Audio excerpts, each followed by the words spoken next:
जय श्री राधा कृष्ण। वैशाख शुक्ल पक्ष एकादशी, जिसे मोहिनी एकादशी कहा जाता है, माना जाता है कि इस व्रत के पुण्य से जन्म मरण के चक्र से छुटकारा मिलता है और मोक्ष की प्राप्ति होती है। मोहिनी एकादशी अत्यंत शुद्ध और पवित्र है। महर्षि वशिष्ठ ने श्री रामचंद्र जी को इस व्रत के विषय में बताया था और व्रत रखने के लिए प्रेरित किया था। इस दिन व्रतधारी के सभी पापों का अंत होता है और उसके मन की हर इच्छा पूरी होती है। मोहिनी एकादशी का व्रत और पूजन करने से व्यक्ति के पापों का अंत हो जाता है, मन की सभी इच्छाएं पूरी होती है। बहुत ही पावन और फलकारी एकादशी है। इसलिए आज इस वीडियो में आपको मोहिनी एकादशी व्रत की एक नहीं, दो नहीं, 3 पौराणिक कथाएं बताती हूँ। जो लोग व्रत ना कर सके वो भी एकादशी की पूजा करके व्रत कथा जरूर सुने। पूरे मन और भाव के साथ कथा सुने। इस कथा को सुनने मात्र से यज्ञ करने का फल मिलता है।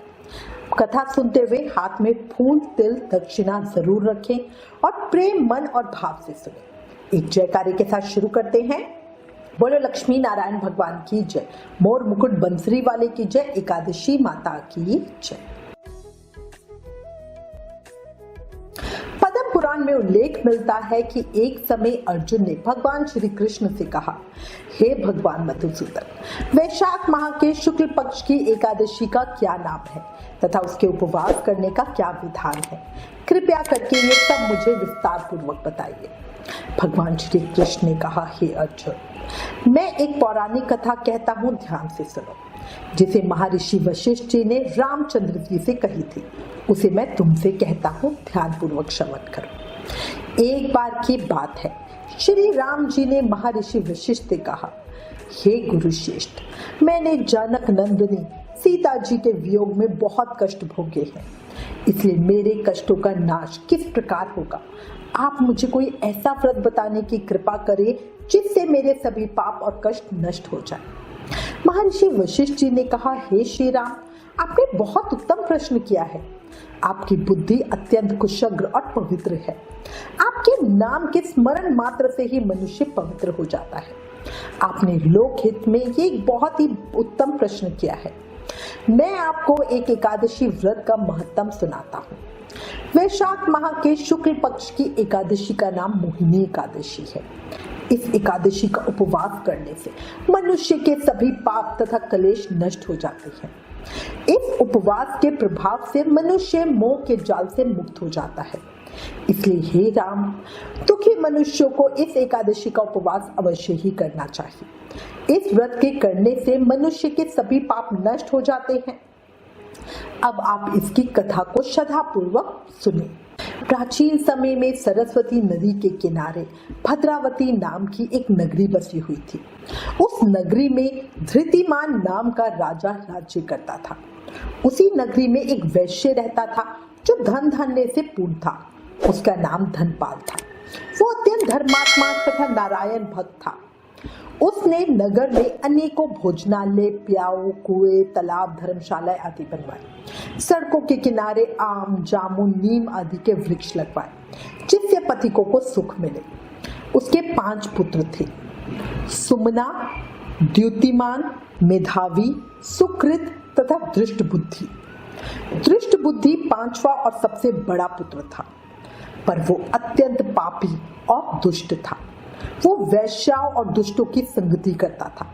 इससे जो समय बचता उससे वो जुआ खेलने में व्यतीत करता।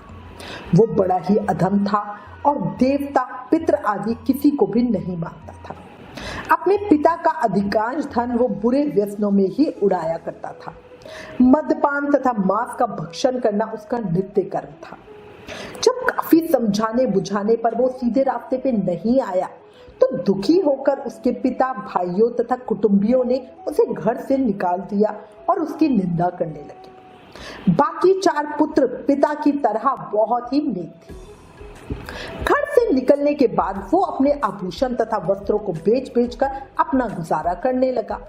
धन नष्ट हो जाने पर वैश्याओं तथा उसके दुष्ट साथियों ने भी उसका साथ छोड़ दिया। अब वो भूख प्यास से व्यथित हो गया तो उसने चोरी करने का विचार किया और रात्रि में चोरी करके अपना पेट पालने लगा। लेकिन एक दिन वो पकड़ा गया। सिपाहियों ने उसे वैश्य का पुत्र जानकर छोड़ दिया। जब वो दूसरी बार पुनः पकड़ा गया तब सिपाहियों ने उसका कोई लिहाज नहीं किया और उसे राजा के सामने प्रस्तुत किया और सारी बात बताई। तब राजा ने उसे कारागार में डलवा दिया। कारागार में राजा के आदेश से उसे बहुत कष्ट दिए गए और अंत में उसे नगर छोड़ने के लिए कहा गया। दुखी होकर उसे नगर छोड़ना पड़ा। अब वो जंगल में पशु पक्षियों को मारकर पेट भरने लगा। फिर बहेलिया बन गया और धनुष बाण से जंगल के निरीह जीवों को मार मार कर खाने लगा और बेचने लगा।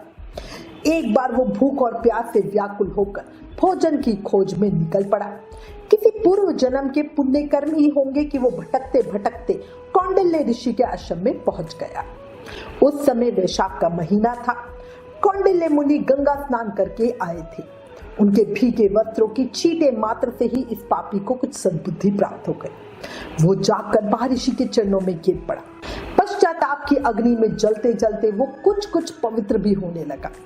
महर्षि को अपनी पूरी व्यथा बताई और पश्चाताप का उपाय जानना चाहा। वो अधम ऋषि के पास जाकर हाथ जोड़कर कहने लगा, हे महात्मा, मैंने अपने जीवन में अनेक पाप किए। कृपया कर आप उन पापों से छूटने का कोई साधारण और बिना धन का उपाय बताएं। ऋषि ने कहा, तू ध्यान देकर सुन। वैशाख माह के शुक्ल पक्ष की एकादशी का व्रत कर। इस एकादशी का नाम मोहिनी एकादशी है। इसका उपवास करने से तेरे सभी पाप नष्ट हो जाएंगे। ऋषि के वचनों को सुनकर वो बहुत प्रसन्न हुआ और उनकी बताई हुई विधि के अनुसार उसने मोहिनी एकादशी का व्रत किया। हे श्री राम, इस व्रत के प्रभाव से उसके सभी पाप नष्ट हो गए और अंत में वो गरुड़ पर सवार हो विष्णु लोक को गया। संसार में इस व्रत से उत्तम दूसरा कोई व्रत नहीं है। इसके महत्तम के श्रवण व पठन से जो पुण्य प्राप्त होता है वो पुण्य 1,000 गोदान के पुण्य के बराबर है। एकादशी महत्तम समाप्तम। ओम श्री हरि नमो नारायणाय नमः। पौराणिक मान्यताओं के अनुसार देवताओं और असुरों के बीच जब समुद्र मंथन हो रहा था तो मंथन से अमृत कलश प्राप्त हुआ। इस अमृत कलश को लेकर देवताओं और असुरों में विवाद छिड़ गया क्योंकि दोनों ही अमृत पीकर अमर होना चाहते थे। विवाद की स्थिति जब युद्ध की तरफ होने लगी तो भगवान विष्णु ने एक सुंदर स्त्री का रूप धारण किया। इस सुंदर स्त्री का रूप देखकर असुर मोहित हो गए। उस स्त्री ने असुरों को अपने प्रेम जाल में फंसा लिया और सारा अमृत देवताओं को पिला दिया, जिससे देवताओं ने अमर तत्व प्राप्त किया। मान्यता है जिस दिन भगवान विष्णु ने मोहिनी का रूप धारण किया था उस दिन वैशाख मास के शुक्ल पक्ष की एकादशी तिथि थी। इसीलिए इस दिन को मोहिनी एकादशी के रूप में मनाते हैं। इस दिन भगवान विष्णु के मोहिनी रूप की पूजा होती है। बोला मोहिनी स्वरूप भगवान विष्णु की जय। मोहिनी अवतार की जय। लक्ष्मी नारायण भगवान की जय। एकादशी माता की जय। अब आपको मोहिनी एकादशी व्रत की तीसरी कहानी बताती हूँ। प्राचीन समय की बात है। एक नगर में हरिदत्त नामक एक ब्राह्मण रहता था। वो ज्ञानी था पर बहुत क्रोधी स्वभाव का था। किसी बात पर माता पिता से मनमुटाव हो गया और वो घर छोड़कर जंगल की ओर चला गया। वहां उसने कुछ साधु संतों की संगति में रहना शुरू किया, लेकिन उसका मन हमेशा अशांत ही रहता। एक दिन वो एक वृद्ध तपस्वी से मिला जो गंगा किनारे मोहिनी एकादशी का व्रत कर रहे थे। हरिदत्त ने पूछा, गुरुदेव, मैं जीवन से दुखी हूँ, कोई ऐसा उपाय बताए जिससे मन को शांति मिले। वो तपस्वी बोले, वत्स, मोहिनी एकादशी का व्रत कर। ये भगवान विष्णु की प्रिय तिथि है। इस दिन भगवान ने मोहिनी रूप में असुरों को मोहित कर अमृत देवताओं को दिया था। ये तिथि मोह माया से मुक्ति दिलवाने वाली है। हरिदत्त ने गुरुदेव के कहे अनुसार नियम पूर्वक उपवास किया, भगवान विष्णु की पूजा की, तुलसी दल अर्पित किया, कथा सुनी और रात्रि जागरण किया। व्रत के बाद जब उसने अन्न और वस्त्र दान किए तो उसके मन में एक अद्भुत शांति का अनुभव हुआ। वो आश्रम लौटा, संतों की सेवा करने लगा और उसका स्वभाव पूरी तरह बदल गया। बाद में वो एक सम्मानित साधक बना और जीवन पर्यंत लोगों को मोहिनी एकादशी के व्रत का महत्व बताता रहा। मोहिनी एकादशी न केवल पापों से मुक्ति देती है बल्कि मन को निर्मल करती है। जो इस दिन श्रद्धा से उपवास, पूजा और दान करता है वो जीवन में सुख, शांति और समृद्धि पाता है। माँ लक्ष्मी और भगवान विष्णु के श्री चरणों में आप सबके मंगल की प्रार्थना करती हूँ। इस कहानी को कहते सुनते हुकारा भरते सब पर कृपा बनाए रखना। कहानी अधूरी हो तो पूरी करना, पूरी हो तो कृपा करना।